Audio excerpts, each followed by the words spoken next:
চট্টগ্রামে বন্যা কবলিত মানুষের পাশে ইসলামী আন্দোলন বাংলাদেশ ত্রাণ নিয়ে হাজির মহাসচিব গাজী আতাউর রহমান। মুমিন বার্তার আজকের প্রতিবেদন। চট্টগ্রামের বাঁশখালীতে বন্যায় বিপর্যস্ত ও পানিবন্দী হাজারো মানুষের পাশে দাঁড়িয়েছে ইসলামী আন্দোলন বাংলাদেশ। দুর্গত এলাকার মানুষের আর্তনাদে সাড়া দিয়ে আজ সরাসরি মাঠ পর্যায়ে ত্রাণ সামগ্রী নিয়ে উপস্থিত হয়েছেন সংগঠনের কেন্দ্রীয় মহাসচিব মাওলানা গাজী আতাউর রহমান। সেখানে উপস্থিত হয়ে তিনি বন্যায় সর্বস্ব হারানো মানুষের খোঁজখবর নেন এবং তাদের সান্ত্বনা দিয়ে এক সংক্ষিপ্ত বক্তব্য রাখেন। বন্যা কবলিত এলাকায় ত্রাণ বিতরণকালে মাওলানা গাজী আতাউর রহমান বলেন, ইসলামী আন্দোলন বাংলাদেশ কেবল ভোটের রাজনীতি করে না, বরং মানুষের সেবাকে ইবাদত মনে করে। বাঁশখালীর এই ভয়াবহ বন্যায় যখন মানুষ দিশেহারা, তখন ঘরে বসে থাকার কোনো সুযোগ নেই।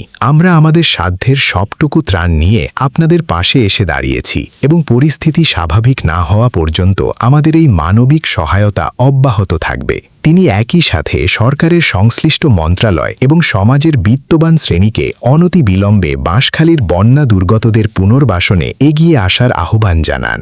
বাঁশখালীর এই সংকটময় মুহূর্তে ইসলামী আন্দোলনের এমন দ্রুত ও কার্যকর উদ্যোগকে বেশ ইতিবাচক হিসাবে দেখছেন দেশের রাজনৈতিক বিশ্লেষকরা। বিশ্লেষকদের মতে দেশের যে কোনো বড় দুর্যোগ, মহামারী কিংবা মানবিক সংকটে ইসলামী আন্দোলন বাংলাদেশ বরাবরই দেশের এবং পক্ষে অগ্রণী ভূমিকা পালন করে আসছে। রাজনৈতিক ফায়দা খোঁজার ঊর্ধ্বে উঠে অসহায়, দুস্থ ও বিপদগ্রস্ত মানুষের পাশে দাঁড়ানোর এই নীতিগত অবস্থান দলটিকে সাধারণ মানুষের মাঝে দিন দিন আরও জনপ্রিয় ও গ্রহণযোগ্য করে তুলছে।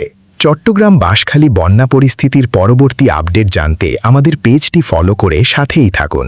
ধন্যবাদ।